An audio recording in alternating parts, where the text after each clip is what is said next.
Assalamualaikum warahmatullahi wabarakatuh.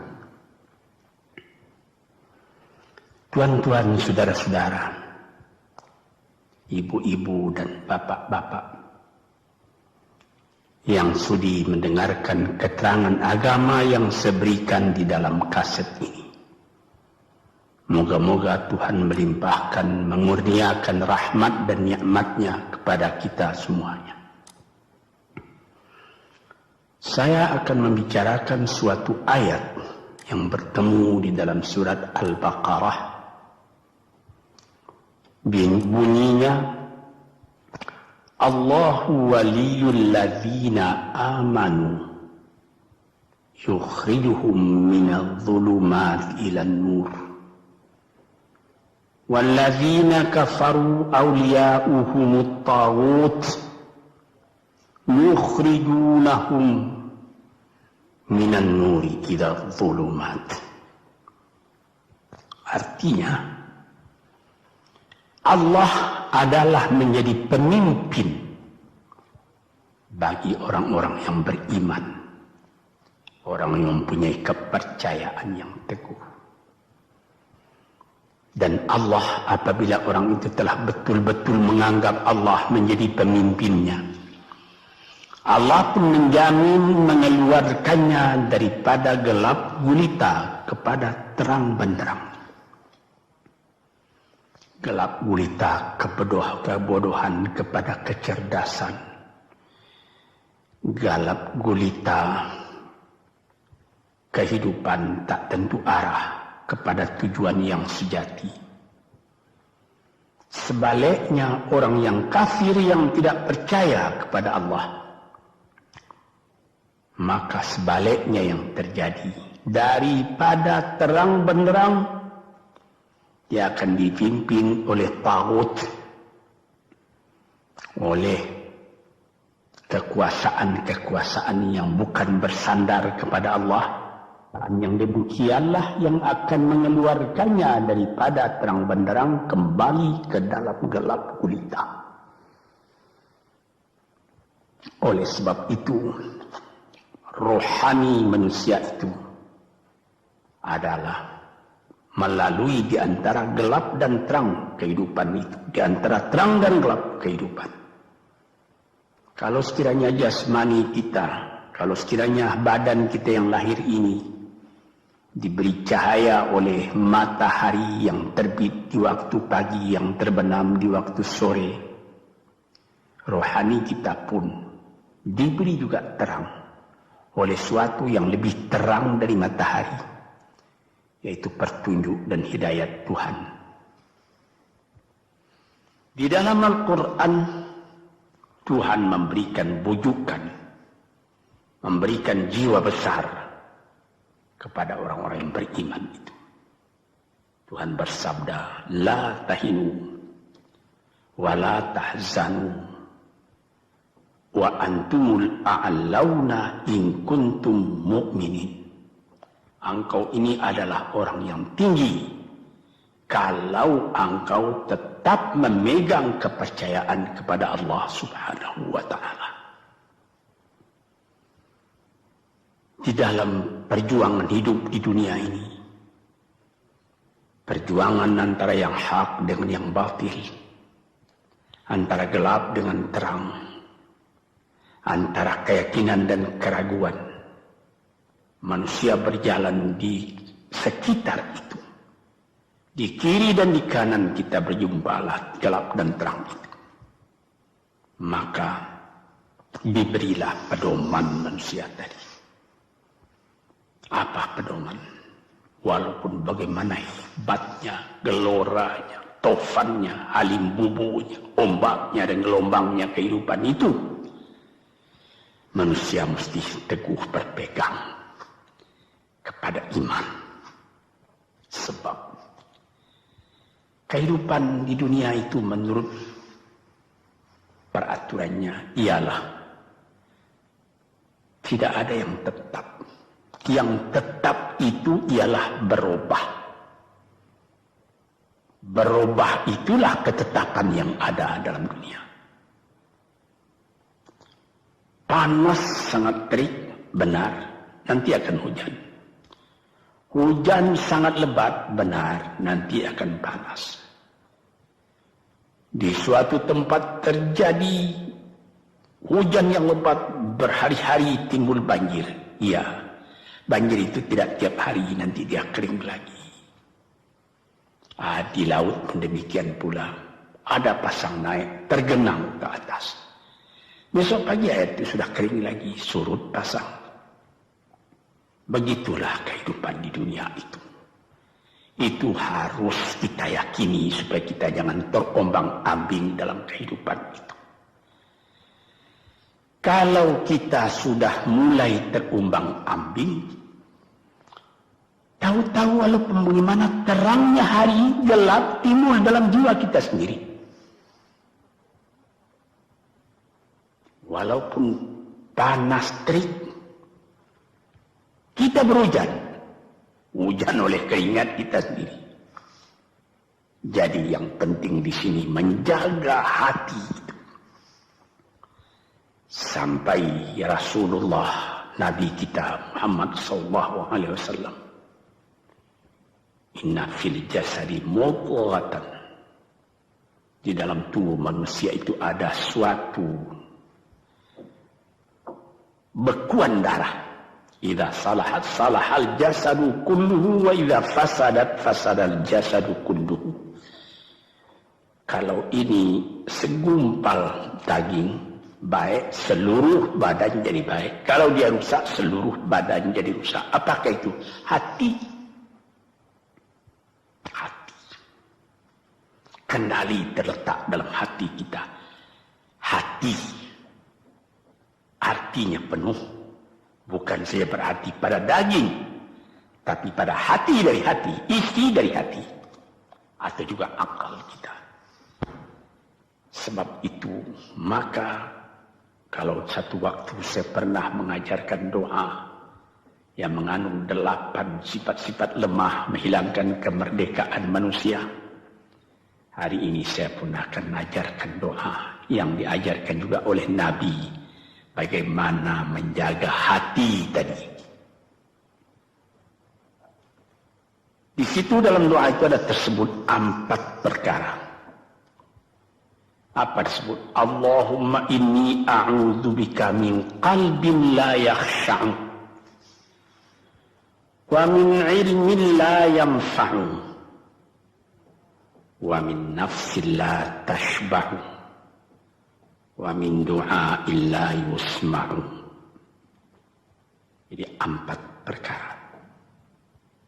Yang pertama, Allahumma inni a'udzubika min qalbin la yakhsha. Aku sangat berlindung kepada Engkau ya Allah, janganlah sampai terjadi hati saya itu tidak khusyuk lagi. Ini bahaya ini. Mulai bahaya mengancam kepada manusia. Kalau hatinya tidak khusyuk lagi, hati khusyuk yaitu hati itu tentu jelas tujuannya kepada Allah. Allah menjadi pegangannya. Allah menjadi bentengnya. Allah menjadi ingatannya. Allah menjadi tujuannya. Dan kepada Allah dia kalau sembahyang menghadapkan diri, menghadapkan hati, maka permohonan kita yang pertama kepada Tuhan, ya Tuhanku, janganlah sampai hati saya ini tidak khusyuk lagi. Sebagai orang Islam, kita sembahyang 5 waktu. Di dalam Al-Quran dikatakan sembahyang itu ialah khusyuk, terpadu ingatan kepada Tuhan. Tapi kalau kita sudah, hati itu sudah mulai ditumbuhi penyakit, walaupun sembahyang, mulai ya Allahu Akbar, pikiran sudah menjalar kepada yang lain. Piutang belum menerima, utang belum terbayar, makanan belum masak, macam-macam lah yang teringat. Padahal kita dalam sembahyang. Ini apa arti sembahyang tadi lagi? Ini sudah mulai berbahaya ini. Banyak orang yang tidak meninggalkan sembahyang, tapi tidak ada bekas dari sembahyang itu kepada kehidupannya. Di dalam sembahyang kita baca inna salati wa nusuki wa mahyaya wa mamati lillahi rabbil alamin. Sesungguhnya sembahyangku dan ibadatku dan hidupku dan matiku sama sekali terserah kepada Allah. Ini dirasakan dalam hati, bukan cuma disebut di dalam mulut. Sebagaimana dikatakan, bukan jadi lip service sebagai seput tangan penggosok-gosok mulut, bukan begitu. Yang dari hati. Kalau sudah dari hati yang khusyuk, ini berbekas kepada kehidupan. Aku tak takut menghadapi segala keadaan dalam hidup sebab hatiku bertali dengan Tuhan. Dari Tuhan aku datang, kepada Tuhan aku akan kembali. Ini namanya hati yang khusyuk. Tapi kalau sekiranya bacaan tetap fasih tapi tidak ada lagi dari hati, melainkan rutin saja. Mayang 5 waktu sehari semalam, tapi tidak merubah kepada perangai, tandanya sembahyang tadi tidak khusyuk. Ini yang pertama kita minta kepada Tuhan. Janganlah sampai kita mempunyai hati yang tidak khusyuk, hati yang tidak teringat kepada Allah. Kalau hati tidak ingat lagi kepada Allah, maka segala pekerjaan yang terlarang sudah ringan saja kita mengerjakan. Menipu, berdusta, membujuk orang lain mengerjakan perbuatan yang salah, mencela, memaki, itu karena tidak ingat kepada Allah, cuma ingat kepada diri sendiri saja. Ini yang pertama. Yang kedua dikatakan wa min ilmin la yanfa'. Dan aku berlindung kepada Engkau ya Allah daripada ilmu yang tidak memberi manfaat. Padahal disebutkan oleh ahli-ahli ilmu yang memberi manfaat itu membawa manusia kepada iman. Al-ilmu yad'u ilal iman. Ilmu itu membawa manusia kepada iman. Sekarang sudah ilmu banyak, tapi tidak membawa kepada iman, melainkan membawa kepada celaka. Sudah maju kepandaian orang, ilmu, pengetahuan orang, teknologi orang, sains orang, knowledge orang, dan segala macamnya. Tapi tidak ada manfaatnya kepada manusia. Cuma bahaya karena ilmu tadi yang datang kepada manusia. Sebagaimana ilmu manusia di abad ke-20 yang sangat penting, yaitu tentang tenaga atom. Maka timbullah bom atom, bom hidrogen,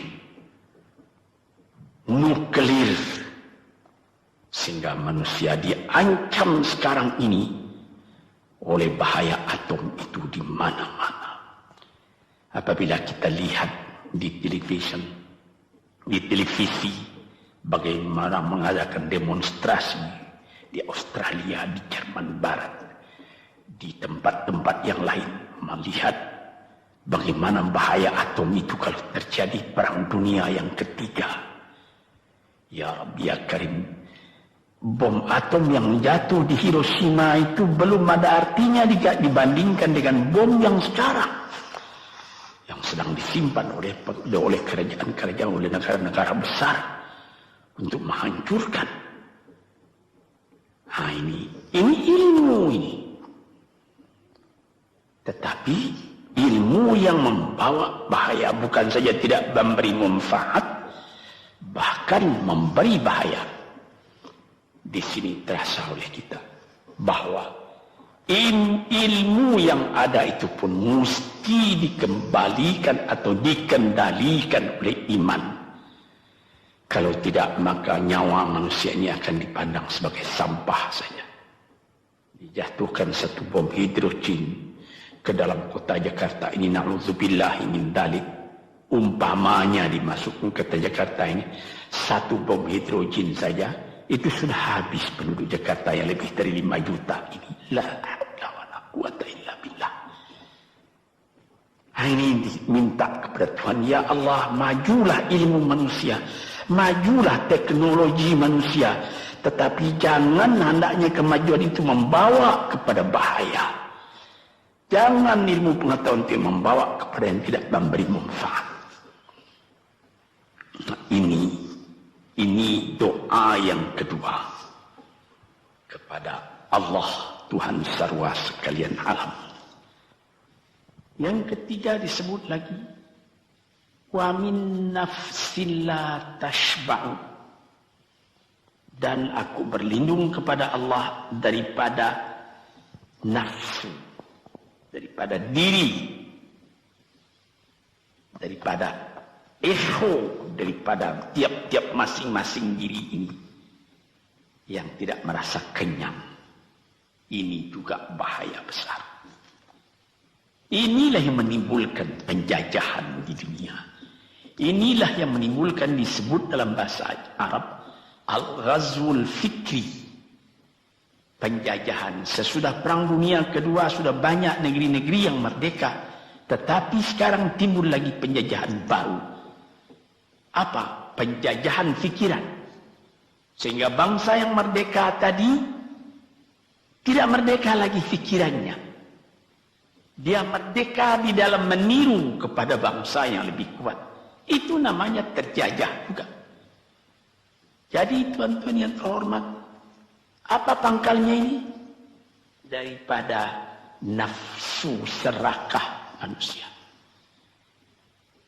Nafsu serakah manusia sebagaimana tersebut di dalam hadis.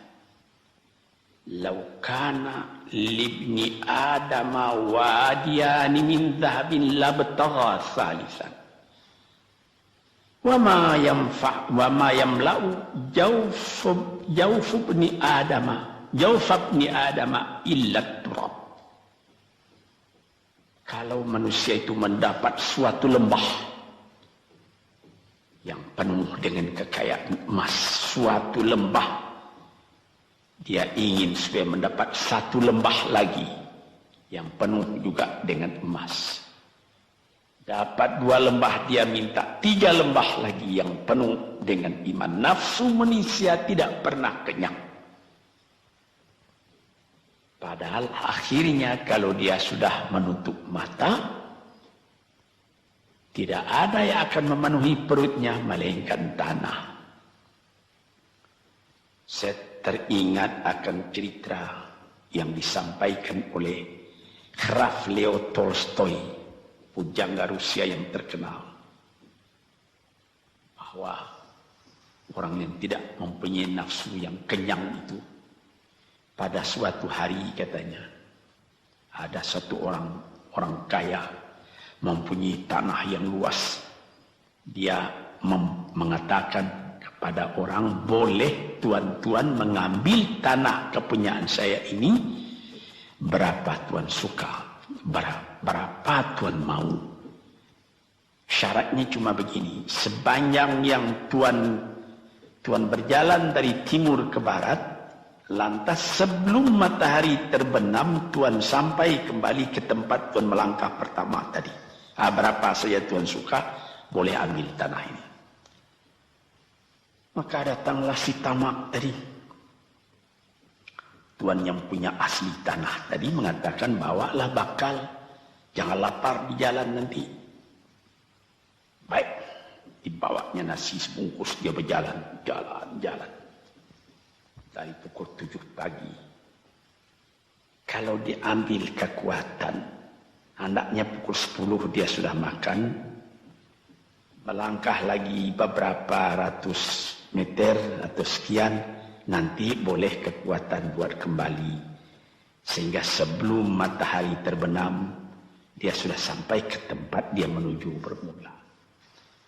Tetapi ini orang bernafsu betul, dia minta supaya banyak tanah yang dapat didapatnya.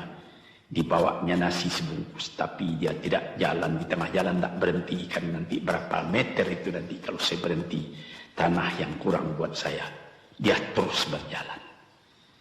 Dia tidak ingat bahwa kekuatan masa pergi yang lebih cepat dengan kekuatan masa pulang yang lambat itu dia tidak taksir. Dia berjalan saja cepat-cepat. Sudah pukul 1 hari, sudah jauh perjalanan. Lantas nanti kembali. Kelemahan badan, kondisi dan suatu situasi tidak sama lagi. Tidak secepat dia pergi dahulu lagi dia pulang kembali.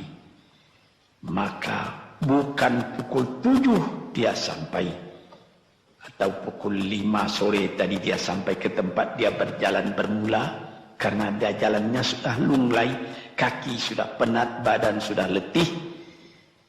Kira-kira baru pukul 2 dia tidak dapat berjalan lagi karena sudah lapar. Dia coba makan sedikit pun tidak bisa lagi seenak makan yang tadi. Habis makan pun dia berjalan lagi. Pukul 3 dia terhenti. Jauh lagi baru sampai tempat yang pertama. Menurut syarat yang diberikan oleh mempunyai tanah yang pertama, kalau engkau tidak sampai ke tempatmu yang pertama tadi sorenya, tanah ini tidak engkau dapat lagi semua. Memang tidak sampai dia. Pukul 4 dia sudah berhenti berjalan, tidak kuat lagi. Mata sudah gelap. Akhirnya karena terlalu capai, terlalu penat, mati dia di tengah jalan. Berapa dia dapat tanah tadi lagi? Cuma sepanjang badannya untuk kuburannya, yang lain tinggal semua. Ini satu misal yang dibawakan oleh Graf Leo Tolstoy, yang sesuai dengan hadis Nabi tadi, nafsul la tashba, diri manusia yang tidak pernah merasa kenyang. Kita berkehendak tidak berbatas, tapi tenaga kita sendiri berbatas. Ini kerap kali tidak difikirkan oleh manusia. Dia punya angan-angan, dia punya macam teori yang dikeluarkan. Dia lupa bahwa nanti tenaganya itu akan terbatas karena sakit, karena lapar, karena tua. Sebagaimana pepatah dari nenek moyang kita, tanda-tanda dikirimkan lebih dulu bahwa kita tidak akan lama lagi di sini. Apa? Rambut, gigi, mata sudah mulai kabur. Uban sudah mulai bertabur. Gigi sudah mulai gugur. Kulit sudah mulai kendur. Kalau mata sudah kabur, uban sudah bertabur, gigi sudah gugur, kulit sudah kendur, sudah 4 perkara. Yang kelima ialah pintu kubur. Nah, ini kerap kali manusia lupa yang demikian. Sebab itu dikatakan, ya Tuhanku, janganlah sampai aku ditumbuhi oleh penyakit nafsu yang tidak mau kenyang-kenyang itu. Nah ini, kemudian itu timbul lagi doa yang keempat. Disebutkan di situ, wa min du'a illa yusma. Ini lebih berbahaya lagi. Ini sudah puncak dari bahaya. Apa artinya? Dan aku berlindung kepada Engkau ya Allah daripada doa yang tidak didengar lagi. La ilaha illallah. Mendoa ya Allah, kasih aku ini, kasih aku kesempatan, tapi tidak didengar lagi. Tuan-tuan, para pendengar kaset yang tercinta, ada tersebut dalam hadis Nabi, wa malbasuhu haram, wa mashrabuhu haram, wa udhiya bil haram. Ya Rab, ya Rab, fa'ana yustajab lah. Ash'asa, aghbara. Badan sudah penuh dengan kotoran, penuh debu. Yamudu ilaihi ila sama, menadahkan tangan keduanya ke langit. Ya Rabbu, ya Rabbu, ya Tuhanku, tolong aku, ya Allah, bela aku. Padahal yang dimakan haram, yang diminum haram, dibesarkan dengan yang haram. Fana yustajabulah. Dengan jalan apa Allah Ta'ala akan mengabulkan doa itu? Badan kotor menghadap kepada yang bersih, meminta diberi kebersihan. Bagaimana caranya? Tuan-tuan yang terhormat, pernah dalam Quran Tuhan mengatakan, la yanzuru ilaihi wa la yukallimuhum Allah wa la yanzuru ilaihi. Allah tak mau mengajak dia bercakap dan Allah tidak memandang kepada dia. Saya sendiri dengan segala kerendahan hati mengatakan bagaimana beratnya kita bertemu dengan seorang orang besar. Lalu dia mengulurkan tangan kepada kita. Tapi mata kita tidak dilihatnya. Sengsara rasanya. Bagaimana dengan Tuhan kalau Tuhan tak mau melihat kita? Sebab itu, para pembaca, pendengar kaset yang tercinta, berdoalah kepada Tuhan supaya hati kita selalu terbuka. Jangan sampai kita mempunyai hati yang tidak khusyuk, ilmu yang tidak memberi manfaat, jiwa yang tidak pernah kenyang, dan doa yang tidak didengar. Ya Allah, dengarkan doa kami dan tunjukkan kepada kami jalan yang benar dan beri kami terang dalam kehidupan ini. Yang keempat ialah wa min du'a illa yusma. Dan aku berlindung kepada Engkau ya Allah, jangan sampai doaku tidak terdengar, tidak didengar oleh Tuhan. Sebagaimana kita tahu, doa itu adalah mukhul ibadah, tulang sumsum daripada ibadat kita sendiri kepada Tuhan. Segala perbuatan kita patrikan dengan doa, dengan harapan mudah-mudahan diizinkan oleh Allah. Disampaikan maksud kita, macam-macam yang kita minta kepada Tuhan. Tapi kalau doa itu sudah tak diperdulikan lagi oleh Tuhan, apa celaka kita, apa daya kita, apa upaya kita? Di sini kita melihat apa sebab maka doa tidak didengar oleh Tuhan, tidak diperkenankan oleh Tuhan. Tentu saja bukan dari salah Tuhan, melainkan dari salah kita sendiri. Di dalam Al-Quran dikatakan, Iyyaka na'budu wa iyyaka nasta'in. Al-Fatihah tersebut, kepada Engkaulah kami menyembah, ya Allah, dan kepada Engkau kami minta tolong.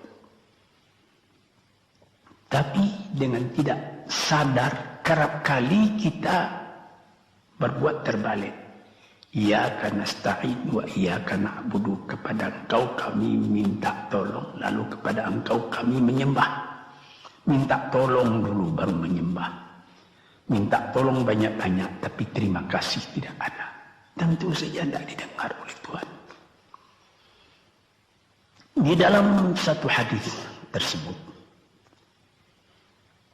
Asy'asa al-Ghabbara yamuddu yadayhi ila as-sama'i ya Rabbu ya Rabb, wa mat'amuhu haram wa mashrabuhu haram wa malbasuhu haram wa ghudhiya bil haram fa anna yustajabu lah. Badan sudah kotor, sudah berkerunyut, kesusahan, kegelisahan kehidupan terbayang kepada tubuh sendiri. Lalu menadahkan tangan ke langit meminta kepada Allah, ya Tuhanku, ya Tuhanku. Bagaimana Tuhan bisa mengabulkan? Dengan pikiran yang kotor engkau menghadap kepada Tuhan. Kalau tidak terkabul, jangan Tuhan yang disalahi. Hatimu sendirilah salahi. Apa yang kau perbuat dalam kehidupan ini? Di mana terdesak engkau ingat kepada Tuhan. Di zaman kesenangan engkau lupakan Tuhan. Di dalam mendapat percobaan engkau merengek mengadu kepada Tuhan. Jiwa yang seperti ini janganlah sampai timbul pada diri kita sendiri. Saya sudah mengalami apabila saya berhadapan-hadapan dengan orang besar, saya ingin dia menghadapkan matanya kepada saya. Apa kabar saudara? Kabar baik. Dia lihat mata saya lihat mata dia. Tapi kalau ketika dia bersalam dengan saya, dia melihat kepada orang lain, bukan main sakit hati saya. Apa salah saya maka dia begitu? Mengapa tidak saya yang dipandang? Sedangkan dengan sesama manusia lagi begitu perasaan kita. Bagaimana dengan Tuhan? La yanzuru ilaihim wa la yukallimuhum. Allah tidak memandang sebelah mata kepada Allah, kepada kita. Allah tak mau cakap, tidak mau bercakap dengan kita sepatah pun. Langit mana tempat kita bernaung, bumi mana tempat kita berpijak kalau sudah demikian keadaannya. Nah, ini yang dijaga tuan-tuan yang terhormat dalam doa keempatnya itu.